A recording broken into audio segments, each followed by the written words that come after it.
యేసుక్రీస్తు వారి మహాప్రశస్తమైన నామంలో ఈ రెండవ దినం పెనియేలు ప్రార్థనా మందిరం వారు రెవరెండ్ విజయప్రసాద్ గారు నిర్వహిస్తున్నటువంటి ఈ యేసుక్రీస్తు సువార్త సభలకు విచ్చేసినటువంటి సంఘ కాపరులకు, సేవకులకు, ఉండి ప్రజలకు, చుట్టుపక్కల నుంచి వచ్చినటువంటి క్రైస్తవేతర సోదర సోదరీమణులకు నా శుభాభివందనాలు తెలియజేస్తున్నాను. ఈరోజు మీ ముందు నిన్నట్లాగే నేను అద్భుతాలు చేయడానికి రాలేదని చెప్పాను, అద్భుతకరుణ్ణి పరిచయం చేయడానికి వచ్చానని చెప్పాను. అదే పని నేను కొనసాగిస్తున్నాను. చాలాసార్లు మన జీవితాల్లో సందిగ్ధాలు ఏర్పడతాయి. ఎటుపోవలో తోచని పరిస్థితి, ఒక ఖచ్చితమైనటువంటి అవగాహన ఏర్పడదు. గమ్యం తెలియక అగమ్య గోచరంగా ఉంటాం. అది మన భవిష్యత్తు కావచ్చు, అది వివాహం కావచ్చు, ఇంకేదైనా కావచ్చు. మానవ జీవితంలో ఇది సహజం. ఇంగ్లీష్లో దాన్ని వీఆర్ ఎట్ క్రాస్ రోడ్స్ అంటాం. 4 రోడ్లు కలిసే కూడలిని చౌరస్తా క్రాస్ రోడ్స్ అంటాం. అక్కడ నించున్నప్పుడు ఎటుపోవాలో అర్థం కానప్పుడు కొత్త ఊర్లో ఎలా ఉంటుందో జీవితం కూడా అలాగే ఉంటుంది. చాలాసార్లు అటువంటి కూడలి వచ్చినప్పుడు ఆ జంక్షన్లో నిలబడి మనం అడుగుతుంటాం పక్కన వాళ్ళని, పలానా ఊరు వెళ్ళాలంటే, పలానా దగ్గరికి వెళ్ళాలంటే ఎటు వెళ్ళాలి అని. అలా అడుక్కుంటూ వెళ్తాం, గమ్యాన్ని చేరడానికి ప్రయత్నం చేస్తాం. జీవితం కూడా అలాంటిదే, అనేకమైన సందిగ్ధాలు. అయితే సందిగ్ధాలు అన్నింటికంటే మించిన కొన్ని సందిగ్ధాలని, చాలా ప్రాముఖ్యమైన సందిగ్ధాలు, అవి పటాపంచలు చేసుకోకపోతే ఈ జీవితమే కాదు, రాబోయే జీవితం కూడా దుర్భరంగా తయారవుతుంది. అటువంటి సందిగ్ధాలని ఈరోజు నేను మీ ముందుకు తీసుకురావాలని ఇష్టపడుతున్నాను. ఇంగ్లీష్లో డైలమా అంటాం. సందిగ్ధం నెంబర్ 1, డైలమా నెంబర్ 1, దేవుని గురించిన సందిగ్ధం. The dilemma about God. ఈ దేశంలో ఎంతో జ్ఞానం పరిడవిలినప్పటికీ, మనం ఎంతో గొప్పగా ఈ దేశం గురించి చెప్పుకున్నప్పటికీ, నిజంగానే ఈ దేశం చాలా గొప్పదైనప్పటికీ కూడా మన దేశంలో దేవుని గురించినటువంటి సందిగ్ధం, డైలమా అబౌట్ గాడ్, అన్ని సందిగ్ధాల కంటే, అన్ని డైలమాల కంటే చాలా గొప్ప డైలమా. బహుశా మన దేశంలో దేని గురించి కూడా ఇంత డైలమా లేదు, ఇంత సందిగ్ధం లేదు. అందుకనే మనము ప్రపంచంలోకి వెళ్ళి మన దేశంలో తిరుగుతూ నలుదిశలా లేక అష్టదిక్కులా మీరు చూస్తే మీకు అనేకమైన దైవ రూపాలు కనపడతాయి. దేవుడు ఒక్కడా, అనేక మందా? అదొక డైలమా. నన్ను చాలామంది అడిగారు, ముఖ్యంగా హైందవ సోదరులు, దేవుళ్ళు ఎంతమంది? ఒక్కళ్ళ లేక చాలామందా? నేను వాళ్ళకి సర్వసాధారణంగా చెప్పే మాట ఏమిటంటే, మనం సృష్టించుకున్నవాడు లేకపోతే మనం సృష్టించుకున్న దేవుళ్ళు అనేకం, మనల్ని సృష్టించిన వాడు మాత్రం ఒకడే. We have a dilemma today. దేవుడు ఒక్కడా, అనేకమా? అందుకనే చాలామంది యేసుక్రీస్తు గురించి చెప్పిన తర్వాత ఇతర దేవుళ్ళ గురించి ఏం మాట్లాడకపోయినా సరే, చాలా సందర్భాల్లో నా దగ్గరికి వచ్చి వాళ్ళు అడిగే ప్రశ్న ఏమిటంటే, మీరు చెప్తున్నట్టు యేసే దేవుడైతే మరి పలానా దేవుడు దేవుడు కాదా, పలానా దేవుడు దేవుడు కాదా అని అడుగుతుంటారు. అది మీరు నిర్ణయించుకోవాలని చెప్తాను నేను వాళ్ళకి. ఎందుకంటే దేవుడు ఒక్కడే అయినప్పుడు ఆ దేవుడు ఎవరో చెప్పాక, దేవుడు ఎవరు ఇంతమంది మధ్యలో అనేది తేల్చుకోవాల్సింది సత్యాన్వేషే, మనం కాదు చెప్పాల్సింది. ఎందుకు వచ్చింది ఆ ప్రశ్న? దేవుడి గురించి అంతసేపు మాట్లాడిన తర్వాత మరి అలాగైతే ఎక్స్ దేవుడు కాదా, వై దేవుడు కాదా, జెడ్ దేవుడు కాదా అన్న ప్రశ్న ఎందుకు వచ్చిందంటే ఇంకా డైలమా పోలా. మనసులో ఎక్కడో దేవుళ్ళు చాలామంది అన్నటువంటి భావన, విశ్వాసం. చాలామందికి మరొక డైలమా, దేవుడు భౌతికమా లేక భౌతికేతరమైన వాడా? ఈ పదార్థ ప్రపంచంలో ఉంటాడా దేవుడు? చాలామందికి దేవుడు భౌతికమైన వాడు. ఓ పక్కన పరమాత్మ అంటూనే భౌతికమైన రూపేణ, భౌతికమైన వస్తు రూపేణ, భౌతికమైన రూపాలు కల్పించి ఆయన్ని పూజిస్తూ ఉంటారు. ఈరోజు వాళ్ళని మీరు అడిగితే వాళ్ళకి ఖచ్చితమైన సమాచారం వాళ్ళ దగ్గర లేదు. ఏమో పెద్దలు చెప్పారు, మేము చేస్తున్నాం అంతే. సందిగ్ధం, దేవుడి గురించిన సందిగ్ధం. ఒక్క మన దేశంలోనే కాదు, అనేకమైన దేశాలు, ఈరోజు మానవ ప్రపంచంలో చాలామంది దేవుణ్ణి మనిషి అనుకుంటారు. అందుకనే మనుషుల్ని దేవుళ్ళని చేస్తుంటారు. ఆడియో రిలీజ్ ఫంక్షన్ అప్పుడు సినిమా వాళ్ళు ఇలా చెప్తుంటారు, ప్రేక్షక దేవుళ్ళు అంటుంటారు. లేకపోతే మీరు సినిమా చూడరు, అందుకని మిమ్మల్ని దేవుళ్ళని చేస్తారు. ఏ ఈనాడు పత్రికో, సాక్షి పత్రికో, లేకపోతే ఇంకేదో స్వాతి పత్రికో వాళ్ళు అప్పుడప్పుడు తమ పాఠకులకి ఏదైనా తాయిలాలు ఇచ్చేటప్పుడు, పాఠకుల్ని పొగిడేటప్పుడు, ముఖ్యంగా స్వాతి పత్రికలో పాఠక దేవుళ్ళు అంటారు. లేకపోతే మీరు పత్రిక కొనరు, అందుకని మిమ్మల్ని దేవుళ్ళు అంటారు. బస్ స్టాండ్లో పాపం యాచన చేస్తున్న ఒక ఆవిడ, పెద్ద ఆవిడ, ఎవరూ సరిగా డబ్బులు ఇవ్వకపోతే మీరు 100 రూపాయలు నోటు ఇచ్చారనుకోండి, వెంటనే మిమ్మల్ని దేవుడిని చేస్తుంది. 2 చేతులు ఒక దగ్గర పెట్టి దేవుడు బాబు అంటుంది. ఎవరు దేవుడు? దేవుడు అవ్వడం అంత సులభమా? 100 రూపాయలకే దేవుడు అయిపోతావా? లేకపోతే ఒక ప్రత్యేకమైన రంగు వస్త్రం వేసుకుని, ఓ ప్రత్యేకంగా నువ్వు దాన్ని నీ దేహానికి చుట్టుకొని కాసేపు ధ్యానంలో ఉంటే నువ్వు దేవుడు అయిపోతావా?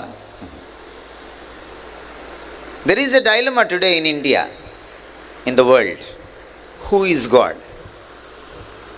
దేవుని గురించినటువంటి సందిగ్ధం ఈరోజు మన దేశంలోనూ ప్రపంచంలోనూ ఉంది. అందుకని చాలామంది నేనే దేవుణ్ణి అని చెప్పుకుంటున్నారు, లేక నేను దేవుణ్ణి చూపిస్తానని చెప్పుకుంటున్నారు. కొంతమందికి మనిషే దేవుడు, కొంతమందికి ఇతర జీవులు దేవుళ్ళు, కొంతమందికి 2 జీవుల్ని కలిపితే దేవుళ్ళు. అందుకనే మనిషిని అహం బ్రహ్మస్మి అన్నారు.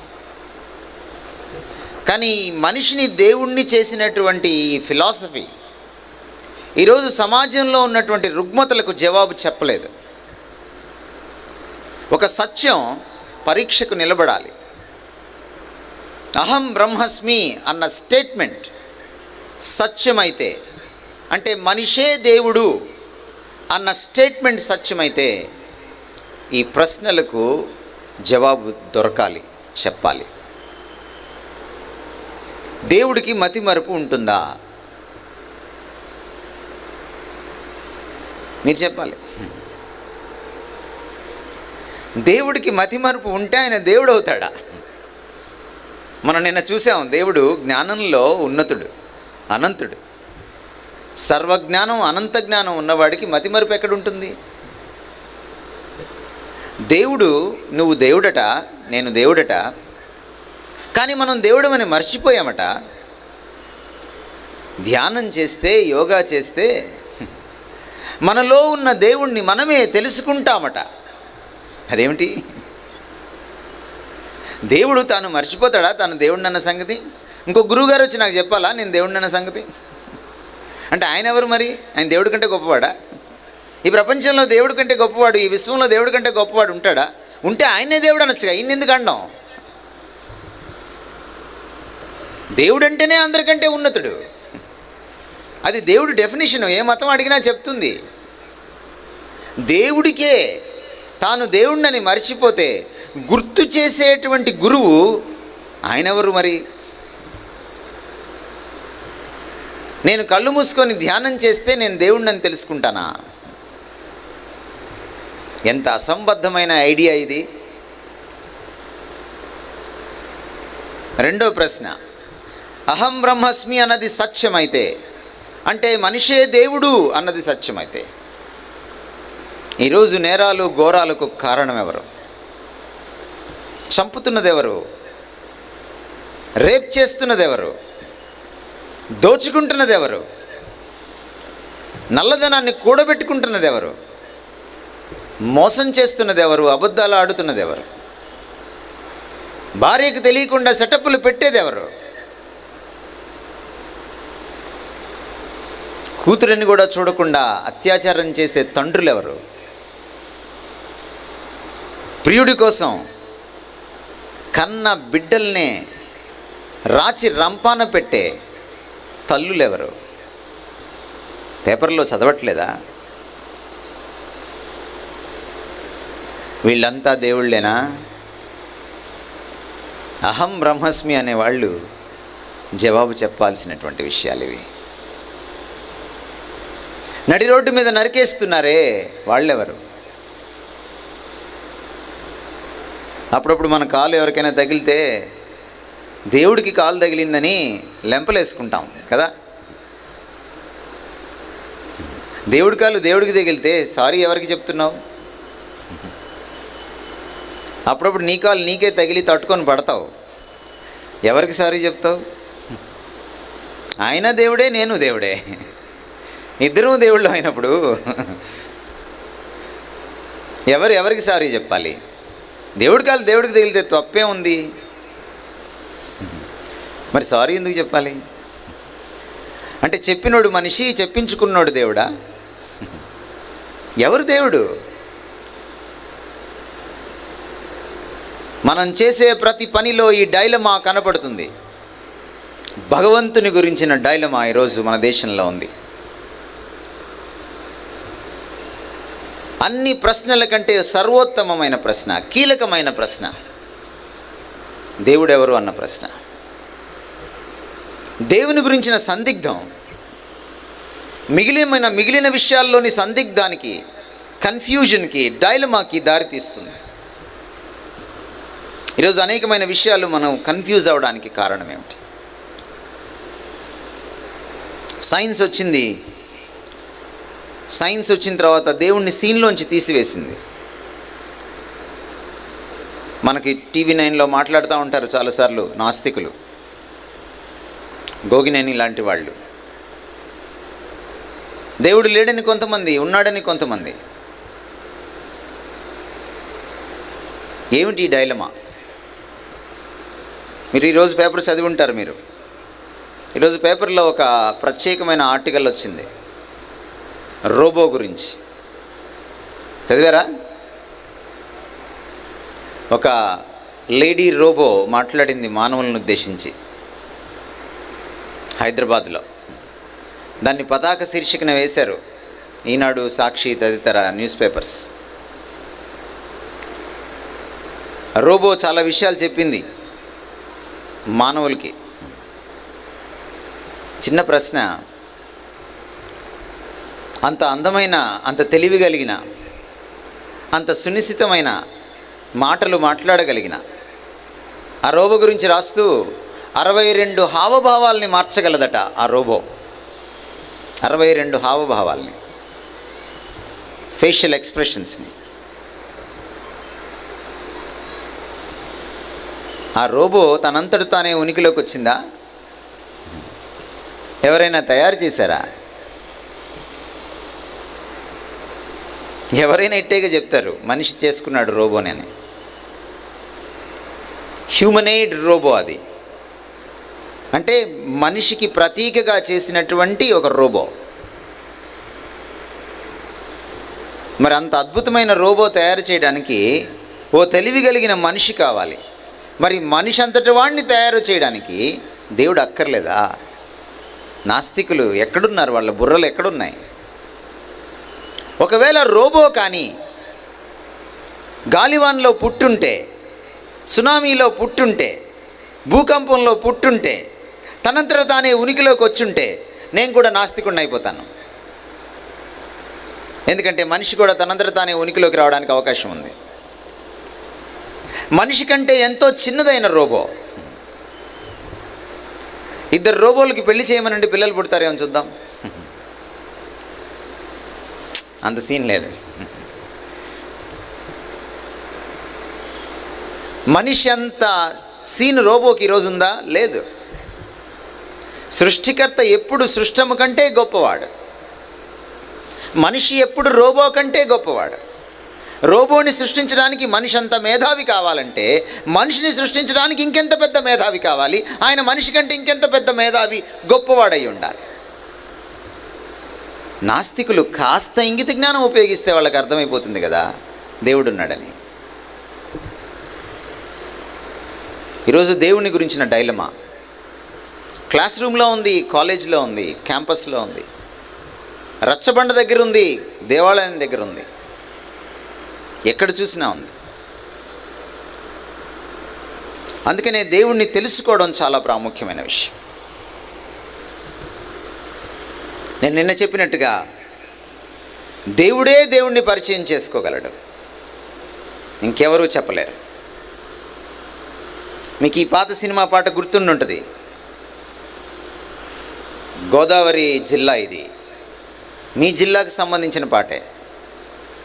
గోదావరి గట్టు ఉంది, గట్టు మీద చెట్టు ఉంది, చెట్టు మీద పెట్టుంది, పిట్ట మనసులో ఏముంది? ప్రశ్న మాత్రమే వేశాడు కవి, జవాబేది? మీరు చెప్తారా? గోదావరి గట్టు మీద ఉన్న, చెట్టు మీద ఉన్న, పిట్ట మీద ఉన్న పిట్టలో ఉన్న మనసు ఏంటో గోదావరి వాసులు? గోదావరి గట్టునున్న, చెట్టు మీద ఉన్న పిట్ట మనసులో ఏముందో చెప్పలేని మనం భగవంతుడిని మనంతటా మనం ఎలా తెలుసుకోగలం? ఆఫ్టర్ ఆల్ పిట్ట మనసు తెలుసుకోలేని నువ్వు భగవంతుడిని ఏం తెలుసుకోగలవు? అసాధ్యం. అందుకనే భగవంతుడు దిగి వచ్చి పరిచయం చేసుకోవాలి. యేసుక్రీస్తు వారు ఈ లోకానికి వచ్చినప్పుడు ఆయన మొదటి పని భగవంతుడిని పరిచయం చేయడం. ఎవడునూ ఎప్పుడునూ దేవుని చూచి ఉండలేదు, కానీ దేవుని కుమారుడైన, ఏకైక కుమారుడైన యేసుక్రీస్తే ఆయన్ని చూపించాడని బైబిల్లోని 2వ భాగంలోని కొత్త నిబంధనలోని 4వ పుస్తకమైన యోహాను సువార్తలో మొదటి పేజీలోనే ఉంది. ఆయన చెప్పాడు, నేను లోకానికి వెలుగుని. లోకానికి వెలుగును విరజిమ్మడానికి వచ్చాడు. వెలుగు జ్ఞానానికి గుర్తు. అందుకనే దేవుణ్ణి పరిచయం చేస్తానని చెప్పిన గురువు గారికి ఆ పేరు వచ్చింది. గురు అంటే సంస్కృతంలో వెలుగునిచ్చేవాడు, భగవంతుని గురించిన వెలుగునిచ్చేవాడు, చీకటిని చంపువాడు. గుహ్ అంటే చీకటి, రుహ్ అంటే చంపడం. చీకటిని చంపి అంటే అజ్ఞానాన్ని పారద్రోలి విజ్ఞాన వెలుగులు విరచిమ్మేవాడు గురువు. యేసుక్రీస్తు వారు అన్నారు శిష్యుల్ని పిలిచి, గురువులని పిలవబడకండి, నేనొక్కడినే గురువుని. ఎందుకన్నాడు ఆ మాట? ఎందుకు చెప్పాడు ఆ మాట? ఇంతమంది గురువులు వచ్చిన తర్వాత కూడా మన పూర్వీకులు ఎందుకు ఇలాగా ఉపనిషత్తులో అడిగారు? తమసోమ జ్యోతిర్గమయ. తామసి అంటే చీకటి, అంధకారం అంటే అజ్ఞానం. తమసోమ చీకటిలో కొట్టుమిట్టాడుతున్నాం, జ్యోతిర్గమయ మమ్మల్ని వెలిగించు, విజ్ఞానపు వెలుగుల్లోకి మమ్మల్ని నడిపించు. Lead me from darkness to light, from ignorance to knowledge. అంధకారం నుంచి వెలుగులోకి నడిపించు, అజ్ఞానం నుంచి విజ్ఞానంలోకి నడిపించు. ఎవరిని గురించిన జ్ఞానం? భగవత్ జ్ఞానం. ఇన్ని 100 మంది గురువులు వచ్చాక ఎందుకని క్వశ్చన్ మార్క్? ఇంకా వెలుగులోకి నడిపించమని అడుగుతున్నారు. ఆ ఉపనిషత్తులోని ఆ మాటకు, ఆ ప్రార్థనలోని ఆ 2వ లైన్కు ఏమైనా జవాబు దొరికిందా? యేసుక్రీస్తు వారు పరిచయం చేసుకున్నారు. అందుకనే నేను లోకమునకు వెలుగుని. దేవుడు అన్న మాట వ్యుత్పత్తార్థంలోకి మీరు తెలుగులో వెళ్ళి చూస్తే వెలుగు అన్న మాట నుంచి పుట్టింది. వెలుగు జ్ఞానానికి గుర్తు. భగవద్జ్ఞానం ఎప్పుడైతే ఉంటుందో, భగవంతుని గురించిన సందిగ్ధం ఎప్పుడైతే తొలగిపోతుందో, అనేక రకాలైన సందిగ్ధాలు, అజ్ఞానాలు తొలగిపోతాయి, కన్ఫ్యూజన్స్ వెళ్ళిపోతాయి, క్లారిటీ వస్తుంది జీవితంలో. ఈరోజు మనకు తెలుసు మన జీవితంలో క్లారిటీ లేదని. సినిమాల్లో విలన్లు కూడా చెప్తున్నారు జీవితం అన్నాక కొంచెం క్లారిటీ ఉండాలని. కానీ ఉందా క్లారిటీ? లేదు. పక్కింటోడు డాక్టర్ అయితే నువ్వు డాక్టర్ అవుతావు, ఎదురింటోడు ఇంజనీర్ అయితే నువ్వు ఇంజనీర్ అవుతావు, వాడు పారాయణలో చేరితే నువ్వు కూడా పారాయణలో చేరుతావు, వాడు ఫ్రీ చైతన్యంలో చేరితే నువ్వు కూడా ఫ్రీ చైతన్యంలో చేరుతావు. క్లారిటీ లేదు, కాపీయే. దేవుని గురించిన క్లారిటీ వచ్చినప్పుడు మనిషికి అన్ని విషయాల్లో క్లారిటీ వస్తుంది. దేవుని గురించిన సందిగ్ధం, కన్ఫ్యూజన్ తొలగిపోయినప్పుడు మనిషికి అన్ని రకాల సందిగ్ధాలు, కన్ఫ్యూజన్స్ తొలగిపోతాయి. జీకే చెస్టర్టన్ అనేటువంటి ఒక ఇంగ్లీష్ మేధావి దేవుడి గురించి ఒక అద్భుతమైన మాట చెప్తాడు. సూర్యుడితో పోల్చి చెప్తాడు, మనం సూర్యుడిని ప్రత్యక్షంగా చూడలేం, కానీ సూర్యుడు లేకుండా దేన్ని చూడలేం. పగలు ఉండదు ఇక్కడ సూర్యుడు లేకపోతే, ఇలానే ఉంటుంది.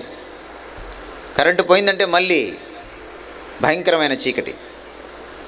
మనం సూర్యుడిని ప్రత్యక్షంగా చూడలేం, కానీ సూర్యుడు లేకుండా దేన్ని చూడలేం అని చెప్పి ఆయన అంటాడు 3వ లైన్లో, మనం దేవుణ్ణి ప్రత్యక్షంగా చూడలేం, కానీ దేవుణ్ణి తెలుసుకోకుండా దేన్ని సరిగా తెలుసుకోలేమంటాడు.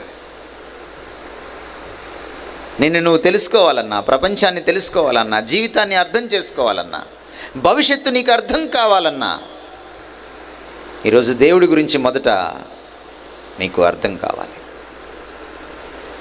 అందుకని యేసుక్రీస్తు వారు వచ్చారు, తాను వెలుగు అని చెప్పుకున్నారు. కేవలం చెప్పుకోవడమే కాదు, ఆయన చూపించాడు. ఈ రోజుకి ఆయన లాంటి వ్యక్తిత్వం ఈ ప్రపంచంలో ఎవరికీ లేదు, ఎవరికీ లేదు. ఈ మధ్యకాలంలో ఓ సర్వే జరిగింది. గత 1000 సంవత్సరాల్లో, సహస్రాబ్దిలో 1000 సంవత్సరాల్లో ప్రపంచాన్ని అత్యంత ప్రభావితం చేసినటువంటి వ్యక్తి ఎవరు, ఫిగర్ ఎవరు అని చూస్తే చాలామందిని తీసుకున్నారు. ఈ 1000 సంవత్సరాల్లో 1000 సంవత్సరాల్లో చాలామంది మహానుభావులు పుట్టారు, పోయారు. చాలామంది సైంటిస్టులు పుట్టారు, చాలామంది గురువులు, మహాత్ములు పుట్టారు, గొప్ప గొప్ప వాళ్ళు పుట్టిపోయారు. ప్రపంచమంతా సర్వే చేస్తే, క్రైస్తవులు కాదు చేసింది సర్వే, క్రైస్తవేతరులు, తేలింది ఏమిటంటే ఈ సహస్రాబ్దిని, పోయిన సహస్రాబ్ది కూడా కాదు, ఈ సహస్రాబ్దిని కూడా, ఎందుకంటే ఆయన పోయిన సహస్రాబ్ది మొదట్లోనే పోయాడు, వెళ్ళిపోయాడు. ఈ మరణాన్ని గెలిచి పైకి లేచి పరలోకానికి ఎక్కిపోయాడు. ఎక్కిపోయి 2000 సంవత్సరాలు అయిన తర్వాత కూడా ఈ 1000 ఏళ్లని ఎవరు అత్యంత ప్రభావితం చేశారంటే నెంబర్ 1 జీసస్ క్రైస్ట్ అని తేలింది. ఎందుకని ఆ వ్యక్తిత్వం అలాంటిది. దేవుడే వచ్చి మనిషిగా మన మధ్య సంచరించినప్పుడు, నడిచే దేవుడిగా మన మధ్య ఉన్నప్పుడు ఆయన అద్భుతమైనటువంటి వ్యక్తిత్వాన్ని ప్రదర్శించాడు. ఆయన జ్ఞానం చూసి పండితులు అబ్బురపడ్డారు. మీరు లూకాసు వార్త 2వ అధ్యాయం చదివితే ఆయన ప్రజ్ఞకు వారు విస్మయం ఉందిరని ఉంటుంది. ఆయన జ్ఞానం చూసి, ఆయన జ్ఞానపు మాటలు చూసి అరెస్టు వారెంట్ తీసుకెళ్లిన పోలీసు వాళ్ళు అరెస్టు చేయకుండా భయపడి వెనక్కి వచ్చేశారు. ఎందుకయ్యా అరెస్ట్ చేయలేదు, నీ చేతిలో అధికారం ఉంది కదా అంటే, ఆయన మాట్లాడినట్టు ఎవరు మాట్లాడలేదు అన్నాడు పోలీస్ ఆఫీసర్. పోలీసుల్ని భయపెట్టిన వ్యక్తిత్వం. ఆయన మాట్లాడితే పెద్ద పెద్ద మత గురువులు వాళ్ళకి ఎదురు మాట్లాడడానికి లేకుండా అయిపోయింది. మహాపండితులు, జ్ఞానంలో దిట్ట, అద్భుతమైన వ్యక్తిత్వం. ఆయన ఒక పక్కన నీచమైన వాళ్ళతో, నిమ్నజాతి వాళ్ళతో, పాపులతో, పతితలతో, వేశ్యలతో మధ్యలోకి వెళ్ళి కుష్ఠరోగుల్ని సైతం స్పృశిస్తూ వారి మధ్య ఆయన సంచరించిన ఏమాత్రం మలినం అంటుకోనివాడు, ఏమాత్రం పాప పంకిలం కానివాడు, ఏ కోశానా పాపమెరుగనివాడు. అద్భుతమైన వ్యక్తిత్వం. బోధకులంతా ఒక ఎత్తు, ఈయన ఒక ఎత్తు. మత గురువులంతా ఒక ఎత్తు, ఈ గురువు ఒక ఎత్తు. మనుషులంతా ఒక ఎత్తు, ఈ మనిషి ఒక ఎత్తు. ప్రవక్తలంతా ఒక ఎత్తు, ఈ ప్రవక్త ఒక ఎత్తు. ఈరోజు కొంతమంది ఆయన్ని కేవలం ప్రవక్తగానే చూపించాలనుకుంటున్నారు. ఎవరైతే ప్రవక్తగానే చూపించాలనుకుంటున్నారో, యేసు ప్రవక్తనా దేవుడా అని ఈరోజు డిబేట్లు పెడుతున్నారు. దానికి డిబేట్ ఏం అక్కర్లా, చాలా సింపుల్ ప్రశ్నలు అడుగుతాం మేము, మీరు జవాబు చెప్తే చాలు. మీరు చెప్తున్నటువంటి గొప్ప ప్రవక్తకి ఈ ప్రవక్తకున్న లక్షణాలు ఉన్నాయా? బైబిల్లో కానీ ఖురాన్లో కానీ ఈ రెండింటిని మీరు ఏది తీసుకున్నా సరే, ఏ ప్రవక్త అయినా మరణాన్ని గెలిచాడా? చెప్పండి. ఏ ప్రవక్త అయినా ఈయన లాంటి వ్యక్తిత్వం ఉందా? ఏ ప్రవక్త అయినా కన్యకకు జన్మించాడా? ఏ ప్రవక్త గురించైనా హోలీ, పవిత్రుడు అన్నమాట ఉందా ఖురాన్లో? ఏ ప్రవక్త గురించైనా కలామల్లా అని ఉందా ఖురాన్లో? అంటే దేవుని వాక్కు అని ఉందా? ఏ ప్రవక్త గురించైనా రూహ్ అల్లా అంటే దేవుని ఆత్మ, పరమాత్మ అని ఉందా? లేదు. ఈ ఒక్కడి గురించే ఉంది. మీ పుస్తకం ప్రకారం కూడా మీ ప్రవక్తలందరికంటే ఉత్తముడిన. ఇంకా మీ పుస్తకంలో ఏముంది? ఒకవేళ నీకేమైనా అర్థం కాకపోతే నీకు ముందే రాసిన బైబిల్ పుస్తకాన్ని రిఫర్ చేసుకోపో అని ఉంది. ఇందులో మీ పుస్తకం గురించి లేదు, కానీ అందులో మా పుస్తకం గురించి ఉంది. ఎందుకు డిబేట్లు? అవసరం లేదు. అది యేసుక్రీస్తు వారి ప్రత్యేకత. మీరు మన శాస్త్రాలన్నీ చదివితే భగవంతుడి గురించినటువంటి అద్భుతమైన లక్షణాలు, పాజిటివ్ క్వాలిటీస్ ఇంకా ఏ అవతార పురుషుల్లోనైనా ఉన్నాయా? లేవు. ఈయనలో ఉన్నాయి. ఒక్క బలహీనత కూడా లేని అవతార పురుషుడు ఎవరైనా ఉన్నారా? ఒక్క బలహీనత కూడా లేని, ఒక్క తప్పు కూడా చేయని ఒక్కడే యేసుక్రీస్తు. అందుకనే భగవంతుని గురించిన డైలమా, సందిగ్ధం ఈయన ఒక్కడే తీసివేయగలడు. అందుకే ఆయన అన్నాడు, మీకెవ్వరూ భగవంతుని పరిచయం చేయలేరు. ఎవరైనా గురువులు అని పిలిపించుకుంటే అది కరెక్ట్ కాదు. నేను ఒక్కడనే గురువును. గురువులని పిలవబడకండి, నేనే గురువుని. డాక్టర్ సర్వేపల్లి రాధాకృష్ణన్ బైబిల్ చదివాడు, భగవద్గీత చదివాడు, వేదాలు చదివాడు, పురాణాలు చదివాడు, భాగవతం చదివాడు, భారతీయ శాస్త్రాలని ఔపోసన పట్టాడు. పాశ్చాత్య విద్యలో ఆరితేరాడు, భారతీయ విద్యలో కూడా ఆయన నిపుణత సాధించాడు.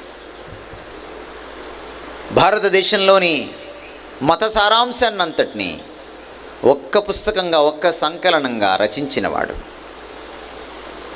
తన శిష్యుడు ఒక రోజున నాకు ఒక మంచి గురువుని పరిచయం చేయండి సార్ అని వస్తే అతను కేరళ సనాతన బ్రాహ్మణ కుటుంబం నుంచి వచ్చినటువంటి సుధాకర్ పిళ్ళై.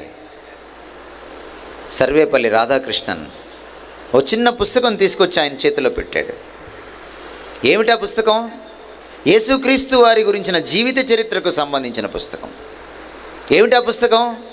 బైబిల్లోని 2వ భాగం, కొత్త నిబంధన. ఆ పుస్తకాన్ని తెరిచిన తర్వాత, అది బైబిల్ అని తెలుసుకున్న తర్వాత సుధాకర్ పిళ్ళై ముఖం ఎర్రపడింది. మీరేదో మంచి గురువుని పరిచయం చేస్తారని వస్తే ఈ నిమ్న జాతి దేవుణ్ణి నాకు పరిచయం చేస్తారేంటి సార్? డాక్టర్ సర్వేపల్లి తాపీగా ఒక మాట అన్నాడు. సుధాకర్, నా మీద గౌరవంతో వచ్చావు, నమ్మకంతో వచ్చావు, గురువు కావాలన్నావు, పరిచయం చేస్తున్నా. నా మీద నమ్మకం ఉంటే వెళ్ళి ఆ పుస్తకం చదువు. ఆ గురువు గారు నీకు నచ్చకపోతే మళ్ళీ రా, అప్పుడు 2వ గురువు గురించి ఆలోచిద్దాం. ఫ్రెండ్స్, చరిత్రలో జరిగింది ఏమిటంటే, సుధాకర్ పిళ్ళై మళ్ళీ సర్వేపల్లి రాధాకృష్ణన్ గారి దగ్గరికి మరో గురువు కోసం రాలేదు. ఆ పుస్తకాన్ని చదివాడు, ఆ బైబిల్ పుస్తకాన్ని. సుధాకర్ పిళ్ళై అనేటువంటి సనాతన బ్రాహ్మణుడు పాల్ సుధాకర్గా పేరు మార్చుకున్నాడు. యేసుక్రీస్తు శిష్యుడయ్యాడు. భారతదేశం అంతటా తిరిగి ఖైదీల మధ్య యేసుక్రీస్తు ప్రేమ సువార్తను ప్రకటించాడు. ఆ సేవలోనే నిమగ్నమై చనిపోయాడు. నిజమైన గురువు, దేవుని గురించిన సందిగ్ధాన్ని తొలగించే నిజమైన గురువు, దేవగురువు, గురుదేవుడు ఒక్కడే, ఆయన యేసుక్రీస్తు. 2వ dilemma, the dilemma about humans, about self. ఆత్మ గురించినటువంటి డైలమా, నన్ను గురించిన, మనల్ని గురించిన డైలమా, మనిషిని గురించిన సందిగ్ధం. ఎవరు మనిషి? ఎవరి మనిషి? ఈరోజు మనిషి గురించి చాలామంది చాలా విషయాలు చెప్తున్నారు. సైన్స్ వచ్చి మనిషిని యానిమల్ అంది, మరొక ఆయన వచ్చి మనిషిని మాలిక్యూల్ అన్నాడు, ఒకడు జంతువు అంటే ఇంకోడు పరమాణు అన్నాడు. ఎవరి మనిషి? ఎందుకు మనిషిలో ఈ ప్రత్యేకత? ప్రపంచంలోని ఏ జీవిలో లేని ప్రత్యేకత ఈ మనిషిలోకి ఎందుకు వచ్చింది? ఒకవేళ మనిషి కోతి నుంచి వచ్చుంటే, మనం ఇంత డెవలప్ అయ్యే నాటికి, అంటే మనం రాకెట్ కనుక్కుండే స్థాయికి వెళ్ళాం.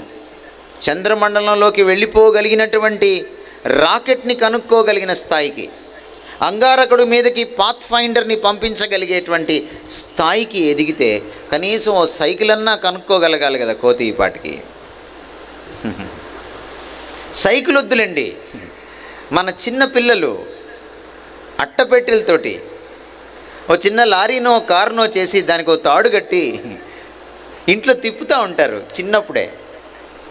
కనీసం అట్లా ఎప్పుడైనా ఒక కోతి ఒక అట్ట కారో, ఒక అట్ట సైకిలో, ఓ అట్ట మోటార్ సైకిలో, ఓ అట్ట ఆటో రిక్షానో చేసినట్టు మీరు చూసారా?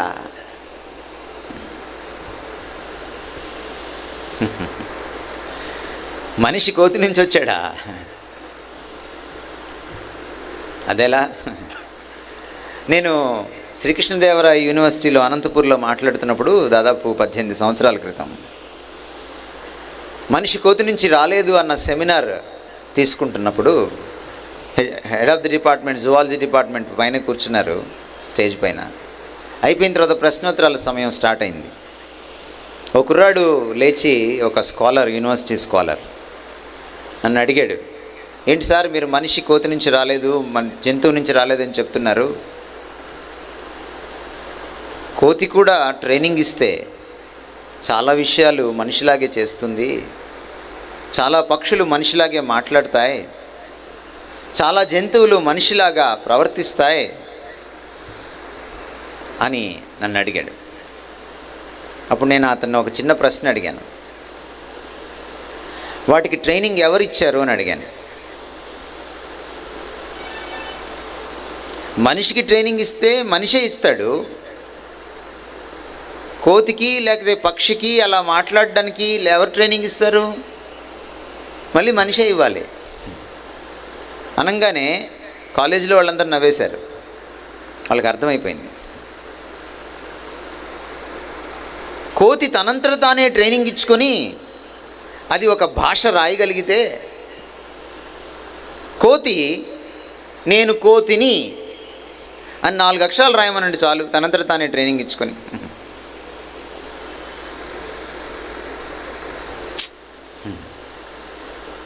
ఈ మధ్య అడవిలో ఓ పెద్ద అద్దం పెట్టి ప్రయోగం చేశారు. కోతి ఎలా ప్రవర్తిస్తుంది, జింక ఎలా ప్రవర్తిస్తుంది, అడవి దున్ని ఎలా ప్రవర్తిస్తుంది, ఒక చిరుత ఎలా ప్రవర్తిస్తుంది, ఓ సింహం ఎలా ప్రవర్తిస్తుందని అన్నీ ఒకలాగే ప్రవర్తించాయి. ఒకదానికి కూడా అది అర్థం అని తెలియదు. అక్కడేదో జంతువు ఉందని చెప్పి కాసేపు పోట్లాడి వెళ్ళిపోయినాయి. అంత తెలివి వాటికి. కొన్ని వేల సంవత్సరాల నుంచి కోతి మామిడి పండు చీకుతూనే ఉంది. నిన్న మీ ఉండిలోకి వస్తుంటే మామిడి తాండ్రి అని అమ్ముకుంటూ వెళ్తున్నాడు. మామిడి పండుని తాండ్రి చేసుకుంటున్నారు మీరు, దాన్ని మీరు కచ్చా మ్యాంగో అని చాక్లెట్లు చేసుకుంటున్నారు, దాన్ని మీరు ప్రియా పచ్చళ్ళు పెట్టుకుంటున్నారు, దాంతో మీరు అనేక రకాలైనటువంటి వస్తువులు తినుబండారాలు చేసుకుంటున్నారు. చివరికి ఐస్ క్రీమ్ కూడా చేసుకుంటున్నారు, ఐస్ ఫ్రూట్లు కూడా చేసుకుంటున్నారు. చివరికి గర్ల్ ఫ్రెండ్ అడిగితే మామిడి పండు సీజన్ లేకపోయినా సరే మీరు మామిడికాయ రసం ఇవ్వగలుగుతున్నారు. ఇంత తెలివి ఎక్కడి నుంచి వచ్చింది?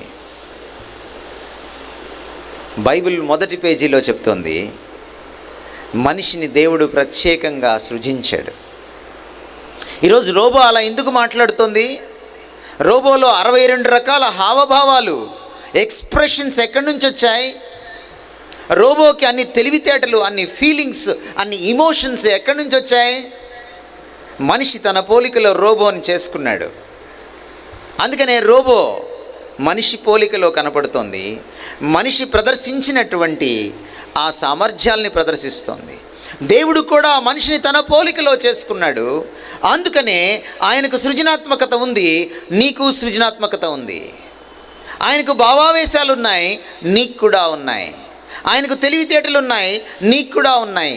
ఆయనకు హృదయం ఉంది, నీకు కూడా ఉంది. ఆయనకు ప్రేమ అంటే ఏంటో తెలుసు, నీకు కూడా ప్రేమ ఉంది. ప్రేమ కోసం తప్పిస్తావు. ఆయనకు పవిత్రత ఉంది, ఆయనకు నైతిక విలువలు తెలుసు.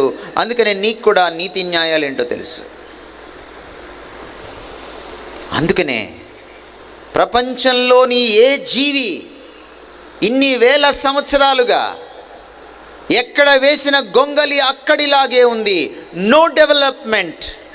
ఒక్క జీవిలో ఈరోజు డెవలప్మెంట్. మీరు ఆంథ్రోపాలజీ చదవండి, జువాలజీ చదవండి, 2 పక్క పక్కన పెట్టుకొని చదవండి. ఆంథ్రోపాలజీ పుస్తకాన్ని ఎడం చేతిలో, జువాలజీ పుస్తకాన్ని కుడి చేతిలో పెట్టుకొని చదవండి. జువాలజీ కొన్ని వేల సంవత్సరాల నుంచి ఒక్కలాగే ఉంది. No development. కానీ ఆంథ్రోపాలజీ మనిషి గురించిన శాస్త్రం, మానవ శాస్త్రం. మనిషి ఎంతగానో డెవలప్ అయ్యాడు. లాంగ్వేజ్లో, కమ్యూనికేషన్ స్కిల్స్లో, టెక్నాలజీలో, సైన్స్లో, సంబంధ బాంధవ్యాల్లో, సంస్కృతిలో, అనేకమైన విషయాల్లో. ఒకటే కారణం, ఈ ప్రపంచంలో పెద్ద పెద్ద మేధావులు మనుషుల గురించి అనేకమైన విషయాలు చెప్పారు. ఉదాహరణకి Seneca man is a social animal అన్నాడు. మనిషికి సంబంధం గురించినటువంటి తపన ఉంది. మనిషి సంబంధం కోసం తపిస్తాడు. జంతువుకి మనిషికి ఇదే తేడా అన్నాడు సెనేకా. కానీ సెనేకాని మీరు అడగండి, ఎందుకు మనిషి సోషల్ యానిమల్? మనిషి ఎందుకు సాంఘిక జంతువు, సంఘ జీవి? ఆ సంబంధం గురించిన తపన, ఆ ప్రేమ సంబంధం గురించిన తపన మనిషిలోకి ఎక్కడి నుంచి వచ్చింది? సెనేకా దగ్గర జవాబు లేదు. బైబిల్లోకి రండి, జవాబు ఉంది. ఒక మేధావి అన్నాడు, మనిషి నవ్వే జంతువు అన్నాడు, లాఫింగ్ యానిమల్ అన్నాడు. ఆయన అడగండి, ఎందుకు ఏ జంతువు నవ్వలేదు? మనిషి ఒక్కడే నవ్వగలడు. పాపం రాజశేఖర రెడ్డి గారు చెప్పారు, నవ్వడం ఒక యోగం, నవ్వించడం ఒక భోగం, నవ్వకపోవడం ఒక రోగం అని. నవ్వడం ఎంత అద్భుతమైన విషయం. ఏ జంతువు చేయలేని పని నువ్వు నేను చేయగలుగుతున్నాం. ఎక్కడి నుంచి వచ్చింది? బైబిల్ మీరు చదవండి. దేవుడు నవ్వుచున్నాడని కీర్తనల గ్రంథం 2వ అధ్యాయంలో ఉంది. దేవుడు నవ్వగలడు, నువ్వు నవ్వగలవు, నేను నవ్వగలను. ఎందుకంటే ఆయన పోలికలో మనల్ని సృజించాడు. కానీ మీరు ఆ సైంటిస్ట్ని, సదరు సైంటిస్ట్ని అడిగి చూడండి, why man is a laughing animal, ఎందుకు నవ్వగలడు? చెప్పలేడు. నేను గమనించాను, నేను కనుక్కున్నాను ఇది అంటాడంతే. ఎందుకు మనిషి ఒక్కడే నవ్వగలడు? చెప్పలేడు. మరొక ఆయన అన్నాడు, man is a thinking animal అన్నాడు. మనిషి ఆలోచించే జంతువు అన్నాడు.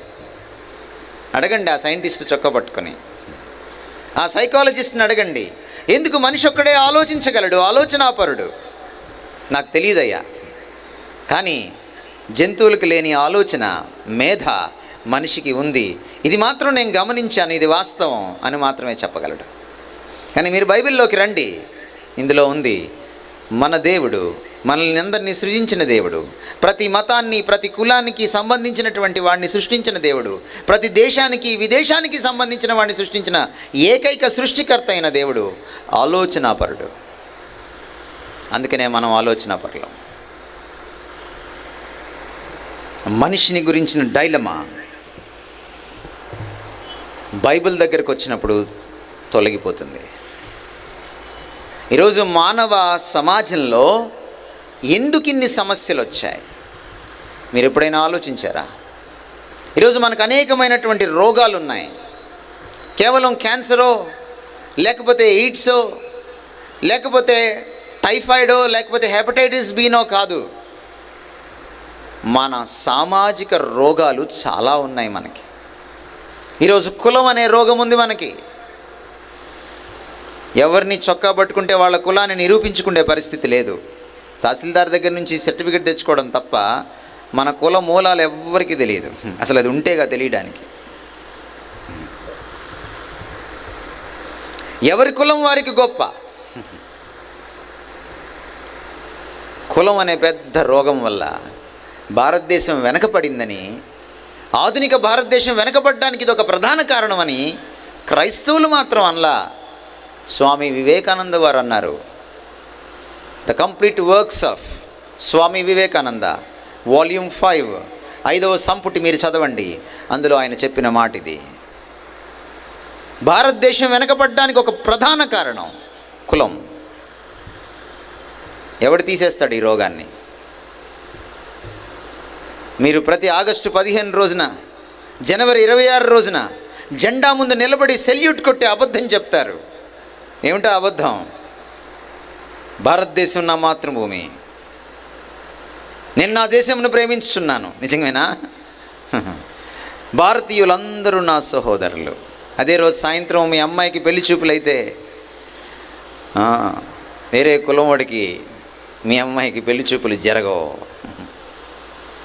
మీ అమ్మాయి క్లాస్మేట్ వచ్చి ఇంకొక కులం వాడు మీ అమ్మాయిని నేను ఇష్టపడుతున్నాను అని అంటే మీ అమ్మాయి చేతినివ్వవు. ఆ ఉదయమే చెప్తావు జెండా ముందు, భారతీయులందరూ నా సోదరులని. ఈ దేశంలో దేశభక్తి ఎక్కడి నుంచి వస్తుంది?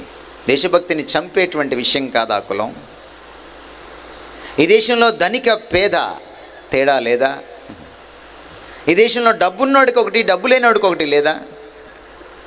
ఈ మధ్య జేసుదాస్ గారు మాట్లాడుతుంటే యూట్యూబ్లో నేను విన్నాను. ఆయన ఇంకా కెరియర్ పూర్తిగా ఆయన పరిఢ వెళ్ళక ముందు, ఆయన ఖ్యాతిలోకి రాకముందు వాళ్ళ అమ్మగారికి బాగలేకుండా అయిందట. మీకు తెలుసు, గాన గంధర్వుడు కేజే జేసుదాస్. 8,000 బిల్లు అయింది, హాస్పిటల్ బిల్లు. 8,000 అక్కడ పెడితేనే ఆపరేషన్ అన్నారు, చికిత్స చేస్తామన్నారు. ఆ విషయం ఆయన తలుచుకొని మళ్ళీ ఇంకో మాట చెప్పాడు. కొన్ని సంవత్సరాలు అయినాక మళ్ళీ హాస్పిటల్కి వెళ్ళాల్సి వచ్చింది. ఈసారి బిల్లు 40,000. 40,000 బిల్లు చూసి జేసస్ గారిని చూసి, పర్లేదు సార్ మీరు తర్వాత ఇవ్వండి అన్నారట. ఆయన అంటాడు, ఒకప్పుడు 8,000 బిల్లు అయితే డబ్బులు అక్కడ పెడితేనే ట్రీట్మెంట్ అన్నారు. ఇప్పుడు 40,000 బిల్లు అయితే మీరు ఇవ్వకపోయినా పర్లేదు సార్ తర్వాత ఇవ్వండి అంటున్నారు. ఓ పేదవాడిని చూసే విధానం ఎంత తేడా. ఈ రుగ్మతులు ఎలా పోతాయి మన దేశంలో? భర్త చచ్చిపోతే భార్య ఎప్పటికీ తలనీలాలు తీసుకుని తెల్ల చీర కట్టుకొని కూర్చోవాల్సిందే, ఇంట్లో అందరికీ ఊడిగం చేయాల్సిందే. కానీ భార్య చచ్చిపోతే భర్తకు వెంటనే పెళ్ళి, కాదంటారా? ఎప్పుడైనా మీరు విన్నారా? సతీ సహగమనం విన్నారు కానీ పతి సహగమనం విన్నారా?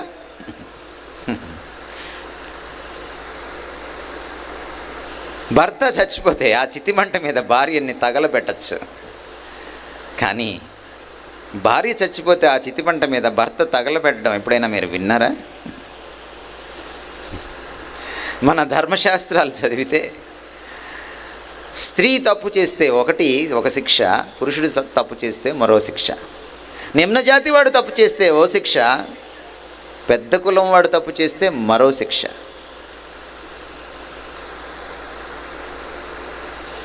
శుక్రాచార్యుడి నీతి విన్నారా? వారి జాక్షులందు వైవాహికములందు జకిత గోకులాగ్ర జన్మ రక్షణమందు ప్రాణవిత్త మానభంగమందు బొంకవచ్చు, అబద్ధం ఆడవచ్చు, నగముడొందడదిప నవ్వుల పాలవడు.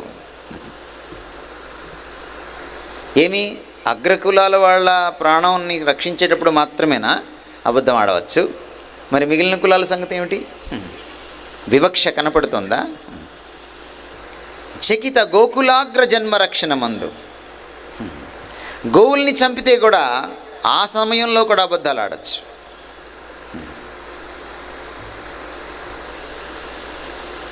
ఎవరు మనిషి? మనిషికి సమాజంలో విలువ ఎప్పుడు వస్తుంది? కానీ బైబిల్లోకి వచ్చి చదవండి, మొదటి పేజీలో ఈ మాటలు రాయబడ్డాయి. మనిషిని దేవుడు తన పోలికలో చేసుకున్నాడు, నరుణ్ణి తన పోలికలో చేసుకున్నాడు. ఆదికాండము 1వ అధ్యాయము 1వ పేజీ 26వ వచనము. ఆ నరుణ్ణి స్త్రీనిగాను పురుషునిగాను తన పోలికలో చేసుకున్నాడు. అంటే స్త్రీని పురుషుణ్ణి సమానంగా తన పోలికలో చేసుకున్నాడు. అపోస్తల కార్యాలు 17వ అధ్యాయము 26వ వచనం మీరు చదివితే, 27వ వచనం మీరు చదివితే మీకు ఈ మాటలు కనపడతాయి. ఒక్క మనుష్యుని నుంచి సమస్త జాతి వారిని ఆయన సృజించాడు. అందరికీ పితామహుడు ఒక్కడే, ఆదాము. భారతీయుడైనా, శ్రీలంక వాడైనా, పాకిస్తాన్ వాడైనా, అమెరికా వాడైనా, చైనా వాడైనా అందరికీ ఆదామే తండ్రి.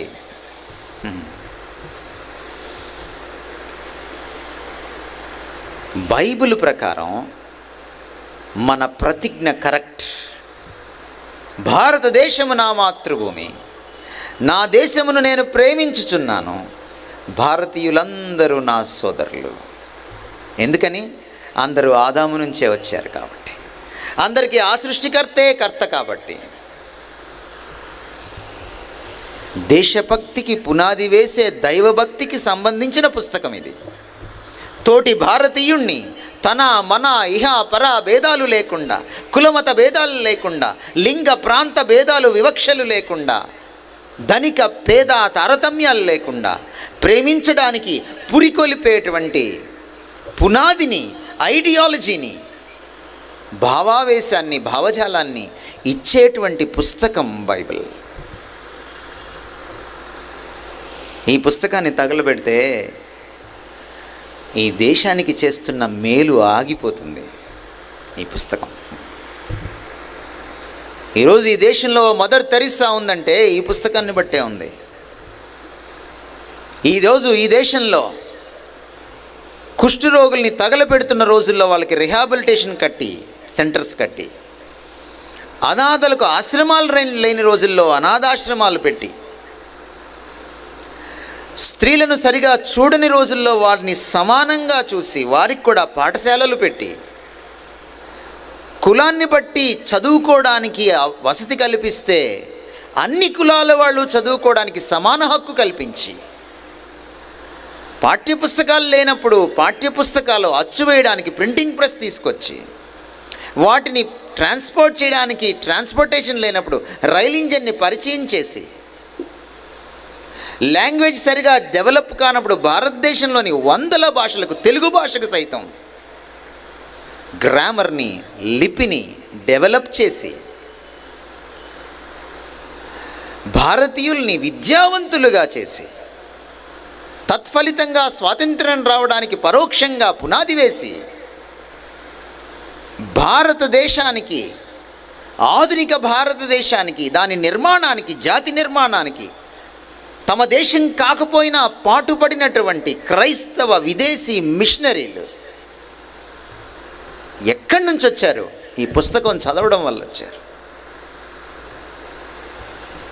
ఈరోజు మనం వేసుకుంటున్న బట్టలు, ఈరోజు మన సంస్కారం, ఈరోజు మన చదువు, మన విద్య, వీటన్నిటికీ అనేక మంది మహానుభావుల్ని పురికొల్పి స్ఫూర్తినిచ్చి ఈ దేశాన్ని ఆధునికీకరించడానికి ప్రోత్సహించిన పుస్తకం బైబిల్.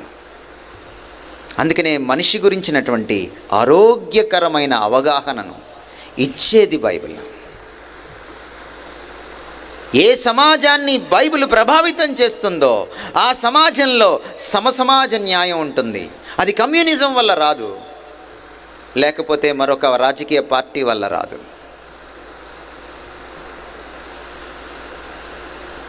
అది కేవలం ఈ పుస్తకం వల్ల వస్తుంది.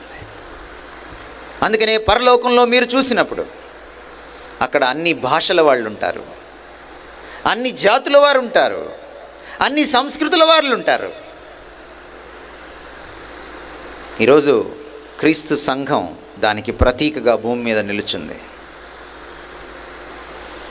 భారత సమాజం కలిసికట్టుగా జీవించాలంటే క్రీస్తు ప్రబోధం మనకు కావాలి.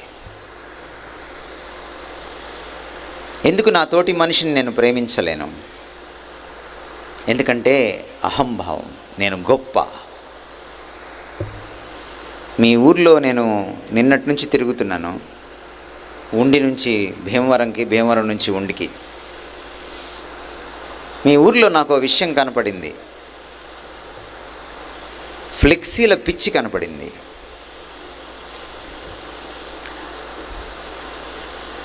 మనుషులు ఏమిటో తమ గురించి తాము పోస్టర్లు వేసుకుంటున్నారు. ఎందుకో ఆ పిచ్చి నాకు తెలియదు. అది చూసి నేను చాలా నవ్వుకున్నాను, వీళ్ళు ఇంకా ఎదగాలనుకున్నాను. మనం చేసే పనులు మన ఘనత చెప్తాయి, మనం చెప్పుకోక్కర్లా, మనం పోజివ్వక్కర్లా. మన మంచితనం, మన మంచి పనులు, మన క్యారెక్టర్, సమాజానికి మనం చేసే మేలు, తోటి వాడిని, తోటి భారతీయుడిని మనం ప్రేమించే విధానం మనల్ని ఖ్యాతిలోకి తీసుకొస్తుంది. కందుకూరి వీరేశలింగం మనందరికీ గుర్తున్నాడు. పోస్టర్లో లేడు, ఫ్లెక్సీలో లేడు, 100 సంవత్సరాలు అయిన తర్వాత కూడా గుర్తుంటాడు. అందుకే మహాత్మా జ్యోతిబా పూలే మనకు గుర్తున్నాడు, 100 సంవత్సరాలు అయిన తర్వాత కూడా గుర్తుంటాడు. అందుకే. ఎందుకని? నేను గొప్ప అన్న ఈ ఫీలింగ్ నా గురించి నాకు తెలియక, నా గురించి నాకు తెలిస్తే నేను గొప్పోడిని కాదని అర్థమైపోతుంది. ఎంత గొప్పవాడైనా సరే బలహీనుడే ఏదో ఒక విషయంలో. అందుకనే బైబిల్ ఒక కోణమే చెప్పట్లా, మరొక కోణం కూడా చెప్తుంది. మనిషి అద్భుతమైన వాడు, దేవుని పోలిక, దేవుడు కాదు కానీ దేవుని పోలిక. చాలా తేడా ఉంది. కానీ ఆ మనిషి పాపం కూడా చేసి ఆ పోలికను పోగొట్టుకున్నాడు అని చెప్తోంది బైబిల్. బైబిల్ కుండబద్దలు కొట్టినట్టు మాట్లాడుతుంది. ఎవరిని మెప్పించడానికి రాయలేదు ఈ పుస్తకాన్ని, ఇది దేవుడు రాయించి ఇచ్చిన పుస్తకం. అందుకే నిర్మోహమాటంగా మాట్లాడుతుంది. ఈరోజు మనిషిలో అహం ఎగిసిపడ్డానికి కారణం ఏమిటంటే ఆ అహం పాపపంకిలమైపోయింది. అందుకనే స్వార్థం చోటు చేసుకుంది. యేసుక్రీస్తు సిలువలో చనిపోయినప్పుడు దేవుడే తన అహాన్ని సిలువలో పనంగా పెట్టి చూపించాడు.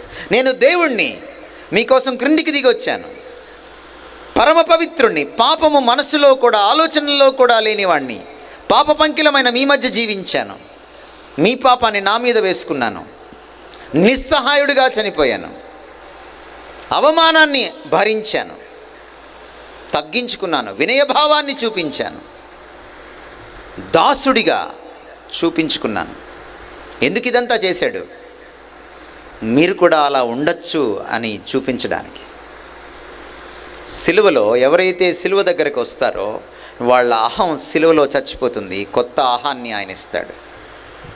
ఈ కొత్త అహమే తోటి వాణ్ణి ప్రేమించడానికి వీలవుతుంది. ఒక పండిత రామాబాయి, ఒక బ్రాహ్మణ వనిత యేసుక్రీస్తుని స్వరక్షకుడిగా, దేవుడిగా అంగీకరించింది, క్రైస్తవ్యాన్ని స్వీకరించింది. సంస్కృత పండితురాలు. అంతకుముందు ఆమెకి రాని ఆలోచన బైబిల్ చదివిన తర్వాత వచ్చింది, క్రీస్తును ఎరిగిన తర్వాత వచ్చింది. ఈ రోజుకి పండిత రామాబాయి ముక్తి మిషన్ పూణే నగరంలో ఉంది, మీరు వెళ్ళి చూడొచ్చు. అనాథ బాలికలకు, రేప్ చేయబడినటువంటి స్త్రీలకు పుట్టిన పిల్లలను, అవమానానికి గురైనటువంటి స్త్రీలను ఆ ముక్తి మిషన్, పండిత రామాబాయి ముక్తి మిషన్ ఇంకా సాకుతూనే ఉంది, ఇంకా ఆదరిస్తూనే, పరామర్శిస్తూనే ఉంది. మొట్టమొదటి ఆడపిల్లల పాఠశాల ఆవిడే నిర్వహించింది. ఎందుకని? ఆ బ్రాహ్మణ అహం చచ్చిపోయింది, క్రీస్తు అహాన్ని పుణికిపుచ్చుకుంది, తోటి మనిషిని ప్రేమించడం నేర్చుకుంది. ఒక యుగోస్లావియా వనిత తను ఉద్యోగం చేసుకుంటే చక్కగా లక్షణంగా ఉండొచ్చు. కలకత్తా వీధుల్లో ఉద్యోగం మానేసి అనాథల కోసం, అన్నార్తుల కోసం, తన దేశస్థులు కాని వారి కోసం, అభాగ్యుల కోసం, పతితల కోసం, ఇంట్లోంచి వెళ్ళగొట్టబడిన వారి కోసం, రోడ్ల మీద పడుకొని పందికొక్కులు, ఎలుకలు వచ్చి ముక్కు చెవులు కొరికేస్తుంటే వాళ్ళ కోసం ఓ కేంద్రం పెట్టింది. విదేశీ డబ్బులు ఆశించలా. హిందుత్వ సోదరులారా, వింటున్నారా? విదేశీ డబ్బు ఆశించలేదు ఆవిడ. కలకత్తా నగర వీధుల్లో అడుక్కుంది. ముసుగు వేసుకుని, చీర కట్టుకుని అడుక్కుంది. నేను ఈ దేశంలో ఎవరిని మరొకరి కోసం అడుక్కుండే వాళ్ళని చూడలా. ఎవడైనా తన పొట్టకోటి కోసం అడుక్కుంటాడు, అమ్మ కోసం, నాన్న కోసం అడుక్కుంటాడు. తనకు ఏమాత్రం సంబంధం లేని వాళ్ళ కోసం అడుక్కుంది. ఒకసారి ఇలా అడుక్కుంటుంటే ఆమె ముఖం మీద ఉమ్మి ఊశారు. కారు అద్దం దించి ఒకడు. ఆమె మారు మాట్లాడలేదు. తన పవిట చెంగుతో ఆ ఉమ్మిని తుడుచుకొని మళ్ళీ పక్కకు వెళ్ళి యాచన చేస్తోంది. ఈ ప్రేమ, ఈ నిస్వార్థం